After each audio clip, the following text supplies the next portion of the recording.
Sponsored by Forten.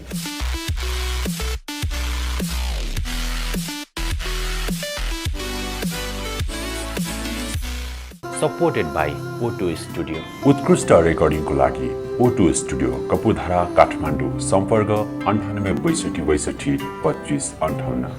Educational partner Emperor Education Network. आदरणीय दर्शकवृन्द नमस्कार। अर्थसंसार विशेषमा स्वागत गर्न चाहन्छु। म बसन्त पाण्डे एउटा विशेष विषयवस्तुमा केन्द्रित रहेर आजको कार्यक्रम सञ्चालन गर्दैछु।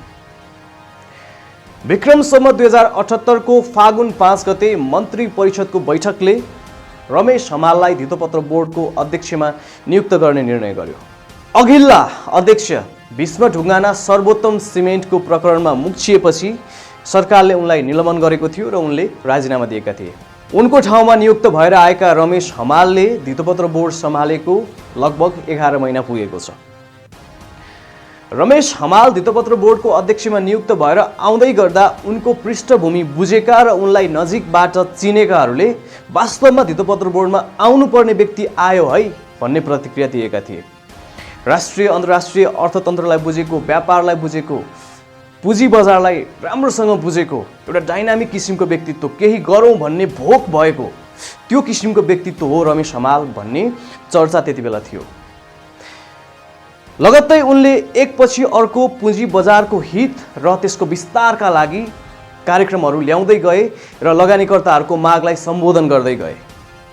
11 महिनाको अवधिमा उनले धेरै दीर्घकालीन महत्त्वका कुराहरूलाई पनि, त्यो प्रसङ्गहरूलाई पनि उठाए र ती विषयमा तदारुकताका साथ काम पनि अघि बढाए। उदाहरणका लागि मर्ज तथा एक्विजिसनमा गएका कम्पनीहरू लामो समय तिनीहरूको कारोबार रोकिने गरेको थियो। त्यसलाई चाहिँ मर्ज तथा एक्विजिसनमा गएका कम्पनीहरूको कारोबार 15 दिनभन्दा बढी रोक्न नपाइने त्यो किसिमको व्यवस्था उनले गराए। त्यस्तै धितोपत्र व्यापारीहरूले आफ्नै टिएमएस चलाउन पाउने व्यवस्था, नयाँ स्टक एक्सचेन्ज र नयाँ ब्रोकर लाइसेन्सको कुरा वर्षौँदेखि लगानीकर्ताहरूले उठाउँदै आएका थिए। भलै सर्वोच्च अदालतको फैसलाले, निर्णयले अहिले त्यो प्रक्रिया रोकिएको छ, तर धितोपत्र बोर्डले त्यसलाई तदारुकताका साथ आवश्यकता अनुसार बारम्बार नियमावली संशोधन गराएर भए पनि त्यसलाई ल्याएकै हो र त्यसको प्रक्रिया अगाडि बढाएकै हो। त्यसको श्रेय पनि हमाललाई पक्कै पनि जान्छ, किनकि उनको आफ्नो व्यक्तिगत तदारुकतामा उनले संयोजन गरेर, सबैतिर संयोजन गरेर यो कुरालाई अगाडि बढाएका हुन्। त्यसमा कुनै दुई मत छैन। त्यस्तै सिआस्वा शुल्क बढीमा 100 रुपियाँसम्म कायम गर्न सकिने नियम थियो, त्यसलाई पनि उनले घटाएर बढीमा 5 रुपियाँसम्म मात्रै आस्वा शुल्क उठाउन पाउँछन् ब्याङ्क वित्तीय संस्थाहरूले भन्ने त्यो व्यवस्था, त्यो नियम पनि लागू गराए। वैदेशिक रोजगारीमा गएका नेपालीहरूलाई 10% को आरक्षण आइपिओमा, त्यो किसिमको व्यवस्था पनि उनकै पहल कदमीमा आएको हो। अनि धेरै कामहरू छन् उनले गरेका कामहरू। 11 महिनाको छोटो अवधिमा यति धेरै कामहरू गरे र विशेष गरी लगानीकर्ताहरूको कन्फिडेन्सलाई जित्न उनी सफल भए। तर यो बीचमा रमेश हमालमाथि अहिले पछिल्लो समय विभिन्न आक्षेपहरू लागेका छन्। उनको नागरिकताको प्रसङ्ग, किनकि उनी लामो समय थाइल्यान्डमा बसेर आएका हुन्, उनले पनि दोहोरो नागरिकता त राखेका छैनन् भन्ने प्रसङ्ग पनि उठिरहेको छ। त्यस्तै धितोपत्र बोर्डको हरेक क्रियाकलापमा एउटा आइपिओ एप्रुभल लिन पनि, त्यसपछि हकप्रदको एप्रुभल लिन, अनुमति लिन पनि ठुलो मात्रामा चाहिँ घुस खुवाउनु पर्ने अवस्था आयो, पैसा बुझाउनु पर्ने अवस्था आयो, भेटी नबुझाइकन त केही कामै हुँदैन भन्ने किसिमका कुराकानीहरू पनि आएका छन्। उनीमाथि त्यो आरोप पनि लागेका छन्। हिजोको दिनमा लाखमा खेल्ने धितोपत्र बोर्ड अब करोडमा खेल्न थाल्यो भन्ने त्यो किसिमका आवाजहरू उठेका छन्। पछिल्लो समय केही सञ्चार माध्यमहरूले यो विषयमा केन्द्रित भएर समाचारहरू लेखिरहेका छन्। यही विषय र अन्य विभिन्न विषय, वास्तवमा धितोपत्र बोर्डले आइपिओ जारी चाहिँ कसरी गर्छ, त्यसको प्रक्रिया के हो र के हमालले करोडौँको भ्रष्टाचार गरेकै हुन् त? स्टक एक्सचेन्जको नाममा स्टक एक्सचेन्जको सेयर, त्यसको प्रमोटर सेयर चाहिँ 100 रुपियाँमा पाइने सेयर, 100 रुपियाँमा जारी हुने सेयर चाहिँ 300 रुपियाँ हालेर किन्नुपर्छ, किनकि अर्को 200 रुपियाँ मन्त्रीलाई कमिसन दिनुपर्छ भन्ने खालको कुरा पनि हमालले गरे भन्ने कुराहरू पनि आएका छन्। कि त्यस्तो भएकै हो त? यो सबै कुराहरूको बारेमा क्लियर पार्नको लागि, त्यो विषयमा चाहिँ स्पष्ट पार्नको लागि धितोपत्र बोर्डले आज एउटा अन्तर्क्रिया तथा छलफल कार्यक्रम सम्पन्न गरेको छ। सो कार्यक्रममा हमालले यदि आफूले गलत गरेको भए, यदि आफू कुनै भ्रष्टाचार जन्य कुरामा मुछिएको भए, त्यसको प्रमाण छ भने त्यो प्रमाण पेश गर्न चुनौती दिए। उनले भने यदि त्यस्तो प्रमाण कसैले पेश गर्छ भने म टुँडी खेलमा झुन्न तयार छु। त्यो सम्मको उनले अभिव्यक्ति दिएका छन् आजको कार्यक्रममा। म च्यालेन्ज गर्छु, मैले 55 वर्षमा गरेका, मैले नेपाल विद्युत प्राधिकरणमा 8 वर्ष काम गरेको थिएँ 1989 देखि 1997 सम्म। त्यसपछि मैले विदेशमा युएनमा काम गरेँ, त्यसपछि म प्राइभेट सेक्टरमा काम गरेँ। मैले एनआरएनको लिडरसिप दुई टर्म लिएँ थाइल्यान्डमा। म थाइल्यान्ड नेपाल च्याम्बर अफ कमर्सको भाइस प्रेसिडेन्ट एक्जिक्युटिभ भएर म 14 वर्ष बसेँ। त्यो कार्यकालमा मेरा एउटा कुनै गल्ती, मबाट भएको गल्ती कसैले देखाउनु भयो भने मलाई टुँडी खेलमा झुन्डनु भयो हुन्छ र त्यसलाई तपाईँले इक्जाम्पल बनाएर नेपाललाई विकास गर्यो भने मेरो शुभकामना छ। त्यस्तै नागरिकताको सवालमा आफूले कहिल्यै पनि नेपालको नागरिकता नत्यागेको उनले बताएका छन्। म आफ्नो आमालाई त्याग्न सक्दिनँ। नागरिकता त्याग्नु, नेपालको नागरिकता त्याग्नु र आफ्नै आमालाई त्याग्नु एउटै कुरा हो, मेरो लागि त्यो एउटै हो। त्यसैले मैले कहिले पनि नेपालको नागरिकता त्यागेको छैन। थाइल्यान्डमा जन्मिएको मेरो छोराको समेत नेपाली नागरिकता छ। हमालले स्पष्ट पारेका छन् यो विषयहरूलाई पनि। नागरिकताको कुरामा यहाँहरू विश्वस्त हुनुहोस् र कसैले, म त अझ यति पनि भन्छु, नागरिकताको विषयमा त सम्मान्य अदालतले निर्णय गरिसकेका, दोहोरो नागरिकता भनेको त मिल्दैन, तपाईँको चाहिँ एउटा प्रोसेस छ, त्यो प्रोसेस फलो गर्नुपर्छ, दुईटा पासपोर्ट लिनु त तपाईँको हुँदैन भन्ने कुरा त त्यो जग जाहेर छ। भनेपछि यदि मेरो दोहोरो नागरिकतामा कहीँ पनि शङ्का छ भने पत्रिकामा जाने हो कि अदालत जाने हो? अदालतमा गएपछि एक दिनमै त्यो यो क्वेसन त एड्रेस भइहाल्छ नि। मेरो छोरा थाइल्यान्डमा जन्मिएको हो, उसको पनि नेपाली नागरिकता छ। म आफ्नो मातृभूमिको सौदा गर्दिनँ। म दोहोरो नागरिकता लिनलाई अन्य देशमा बसेका होइन।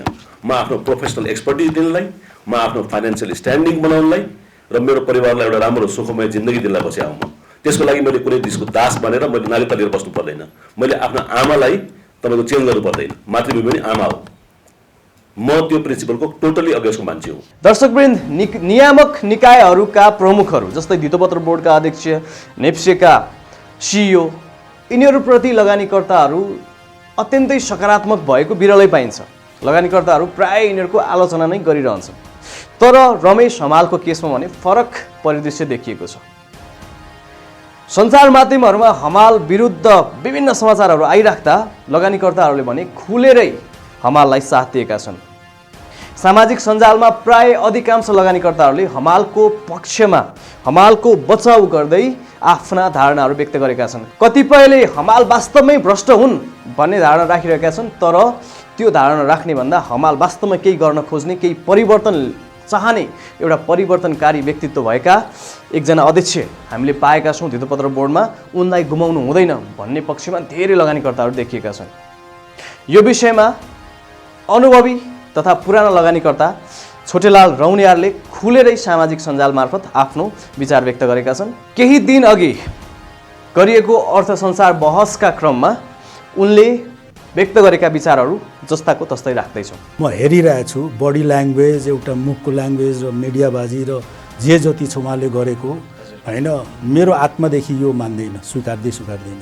किनभने जस्तै उहाँले हेर्नुहोस्, हामीले 12 वर्षदेखि होइन त्यो ब्याङ्कले broker licence, criteria compliance requisite पुगाएको इन्डिभिजुअलले किन ब्रोकर लाइसेन्स नदिने? तपाईँ जस्तै युवाहरू हुम्ला जुम्लामा हुनुहुन्छ, कहीँ हुनुहुन्छ, तपाईँले सबै कुराहरू पुरा गरेर तपाईँले ब्रोकर लाइसेन्स किन नदिने? अहिले आएर उहाँले यत्रो वर्षदेखिको जुन माग थियो हाम्रो, फ्रीमा यो गरिदेऊ, यो सबैले आउने जतिले ब्रोकर लाइसेन्स कमर्सियल ब्याङ्कले देऊ होइन, नयाँ लगानीकर्ताहरूले सबै खोल्नुभयो, नयाँ स्टक एक्सचेन्ज पनि खोल्नुभयो उहाँले, कमोडिटिजको पनि खोल्नुभयो होइन, अरू कुराहरू पनि खोल्दै जाने कुराहरू छ होइन। अब यो जुन अहिले आउनेवाला कुराहरू छ, नयाँ क्राइटेरिया, नयाँ कम्प्लायन्सेस, नयाँ रिक्विजिट मिट गरेर, नयाँ तपाईँको डिजिटल सिस्टम लिएर आएर, नयाँ आइटी लिएर आएर र उहाँले 30% आइपिओ नयाँ स्टक एक्सचेन्ज लिएर आउनु लागेछ र उहाँहरू रियल सेक्टरको जस्तो हो भनेर उहाँहरूले तपाईँको intraday, auction market, short sell सबै लिएर आउँछन् होइन। यो कुरा लिएर 30% आइपिओ गर्ने बित्तिकै त्यहाँ चलखेल कुराहरू आएन होइन। र जो आउँछन्, जोसुकै व्यापारी होस्, उद्योगी होस्, जोसुकै आउँछन्, एबिसी XYZ, हामीले मतलब छैन। हामीले के भन्दाखेरि पुँजी बजार व्यवस्थित, पुँजी बजारको विकास विस्तार र सेवा सुविधा दिने खालको आओस् होइन मुक्ति सर, हामीले चाहिने त्यही हो नि। यहाँहरूले नै त्यो के भन्छ लगानीकर्ताहरूले नै त्यस्तै बजारका चिर परिचित लगानीकर्ता अनुभवी लगानीकर्ता केशव कोइराला काकाले पनि हमालको समर्थनमै अभिव्यक्ति दिएका छन्। हमालमाथि षड्यन्त्र भएको हुन सक्ने र आफूले हमाललाई एउटा परिवर्तनकारी व्यक्तित्वको रूपमा लिएको उनले बताएका छन्। अर्थसंसारसँग केही दिन अघि गरिएको बहसका क्रममा उनले सो कुरा बताएका हुन्। हेरौँ यो क्लिप पनि। हाम्रो देशमा दुधले नुहाएको कोही छैन, बुझ्नु भएन? तुलामा जोख्दाखेरि कोही 19 होला, कोही 20 होला, होइन? मात्रामा फरक होला। यहाँ घाँटीमा कन्टी बाँधेर आएको कोही छैन, सबै केही न केही दाम चढाएर आएको मान्छे हुन्छन्, खाँदैनन् भन्न सकिन्न। तर अहिलेका धितोपत्र बोर्डका अध्यक्ष नियुक्त भएर आएपछि उहाँले काम गर्नुभन्दा अगाडि चाहिँ मलाई पनि उहाँसँग विश्वास थिएन, सिधासिधी कुरो म भन्छु। तर उहाँले केही काम गरेर देखाएपछि चाहिँ मलाई कस्तो लाग्यो भने, मैले अघि भनिसकेँ, उहाँ के अरे कन्ठी बाँधेर पनि आउनुभएको होइन होला, उहाँ दुधले नुहाउनु भएको पनि छैन होला, तर उहाँले आफ्नो कार्यकालमा जे जस्ता कामहरू गरेर आउनुभयो, जे जस्ता सुधारमा उहाँले सहयोग गर्दै हुनुहुन्छ, होइन? तपाईँको ब्रोकर सङ्ख्या थप्नेदेखि लिएर स्टक एक्सचेन्जको केसदेखि लिएर अरू जुन सुधारका कामहरू छन्, यो हेर्दाखेरि विगतका अरू धितोपत्र बोर्डका अध्यक्षहरू भन्दा मैले निकै अब्बल पाएको छु र निकै अब्बल र निकै परिवर्तनकारी र केही गर्ने खुबी भएकोमा मैले हमालजीलाई मैले हेरेको छु। सायद केही मान्छेहरूलाई राजनैतिक कारणले, आर्थिक कारणले, पेसा व्यवसायको कारणले, जस्तै उहाँले केही सुधार गर्दै हुनुहुन्छ भने त सुधार गर्दाखेरि आम मान्छेलाई फाइदा होला। केही मान्छेहरू जो पहिलादेखि अलरेडी उनीहरूलाई चाहिँ फाइदा थियो, उनीहरूबाट चाहिँ नोक्सान हुन चाहन्छ भने ती मान्छेलाई त नोक्सान गर्दैछन् नि त। हमालको कारणले एउटा सानो समूहलाई नोक्सान हुँदैछ, उनीहरू चाहिँ हमाललाई बदनाम गराएर बिदा गर्न चाहन्छन् कि जस्तो लाग्दैछ मलाई। यो कारणले गर्दाखेरि पुँजी बजारको सुधारका कार्यक्रमहरूमा चाहिँ हेम्पर पर्न सक्छ है। यही विषयमा प्रतिक्रिया लिनका लागि हामीले नेपाल पुँजी बजार लगानीकर्ता सङ्घकी अध्यक्ष राधा पोखरेललाई फोन सम्पर्क गरेका थियौँ। फोन सम्पर्कका क्रममा नेपालमा गर्न चाहनेहरूलाई खुट्टा तान्ने प्रवृत्ति छ, सतीले सरापेको देश यसै भनेको होइन भनेर उनले पनि खुलेरै रमेश हमालको पक्षमा अभिव्यक्ति दिएकी छन्। सुनौ यो क्लिप। कसैले केही काम गर्न लाग्दाखेरि त्यो खुट्टा तान्ने चाहिँ भोलिदेखि नै छ। यो मेरो कार्यकालमा 3टा अध्यक्ष चाहिँ चेन्ज हुनुभयो। त्यो मध्येमा चाहिँ एउटा काम गर्न खोज्ने लगानीकर्ताको हकको लागि चाहिँ केही गर्नुपर्छ, बजारलाई चाहिँ म्याच्योर बनाउनुपर्छ, बजारलाई सुधार गर्नुपर्छ भनेर जुन उहाँले एउटा अठोट लिनु भएको थियो, त्यस्तो हामी लगानीकर्ताले पनि साथ दिएको थियौँ। त्यसले गर्दाखेरि यी कुराहरू चाहिँ हामीलाई भित्तेपत्र बोर्डको अध्यक्षले यसरी गर्नु होला, सानोतिनो कुरामा यसरी अल्झिनु हुन्छ भन्ने चाहिँ हामीलाई लाग्दैन, किनभने उहाँले धेरै राम्रो कामहरू पनि गर्नुभएको छ। र अब यो बिचमा योभन्दा अगाडिको अध्यक्षको नेतृत्वमा पनि केही काम रोकिँदाखेरि मान्छेहरूले विभिन्नले अनसन बसाएर या अर्थो गरेर के गरी हुन्छ आफ्नो काम पास गराउन खोज्ने पनि हामीले देखेको छौँ, होइन? त्यसले गर्दाखेरि यो अहिलेको उसमा पनि उहाँलाई केही उहाँसित केही लिनु थियो होला, केही गर्नु थियो, कुनै फाइल पास गराउनु थियो, के गर्नु थियो, त्यो काम नभएपछि विभिन्न ठुला लगानीकर्ताहरू भनौँ, अझ ठुला खेलाडीहरू उनीहरूले मिलेर चाहिँ भित्तेपत्र बोर्डको अध्यक्षलाई फसाउन लागेको हामीलाई त्यस्तो चाहिँ लाग्छ। दर्शकवृन्द, सञ्चार माध्यमको धर्म भनेको जे छ त्यही जनता सामु, आफ्ना दर्शक सामु देखाउनु हो, आफ्ना पाठक सामु जे छ त्यही, जे वास्तविकता हो त्यही कुरा उजागर गर्नु हो। यदि कतै अनियमितता भएको छ भने, कतै कानुन मिचेर कुनै काम भएको छ भने, कतै कसैलाई अन्याय परेको छ भने, कतै बाहुबल देखाएर कसैले अन्याय गरिरहेको छ भने, कतै कानुनको नाममा, पावरको नाममा, सत्ताको नाममा कसैले कसैलाई थिचोमिचो गरिरहेको छ भने, कतै भ्रष्टाचार भइरहेको छ भने त्यसको विरुद्धमा, बेथिति र अत्याचारको विरुद्धमा पक्कै पनि सञ्चार माध्यमले आवाज उठाउनुपर्छ र सञ्चार माध्यम आवाजविहीनहरूको आवाज बनिदिनुपर्छ। यही नै सञ्चार माध्यमको धर्म हो, सञ्चारकर्मीहरूको धर्म हो। यदि भित्तेपत्र बोर्डका अध्यक्ष रमेश कुमार हमालले साँच्चीकै अनियमितता गरेका रहेछन् र सो सम्बन्धी केही प्रमाण फेला पर्यो भने हामी नै हुनेछौँ जसले सबैभन्दा पहिले रमेश हमालको करतुतलाई बाहिर ल्याउनेछ। त्यसलाई कडाइका साथ जसरी आज म प्रस्तुत भइरहेको छु त्यसरी नै हमालले गरे यी घोटाला, अथवा यसरी गरे भ्रष्टाचार भनेर हामी आफै देखाउनेछौँ स्क्रिनमा। तर उनी विरुद्ध कुनै पनि त्यस्ता खालका प्रमाणहरू फेला नपरेको अवस्थामा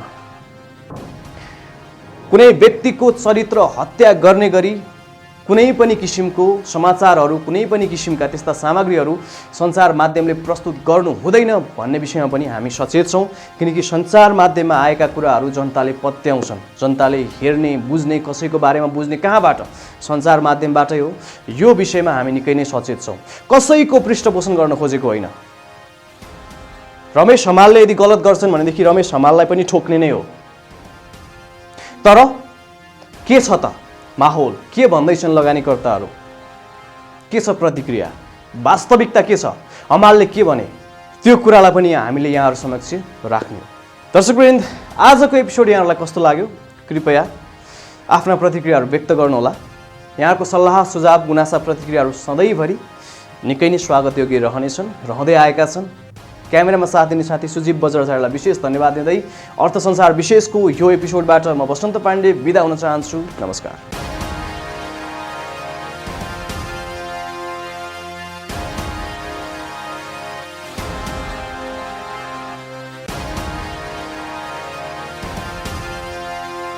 Sponsored by 410.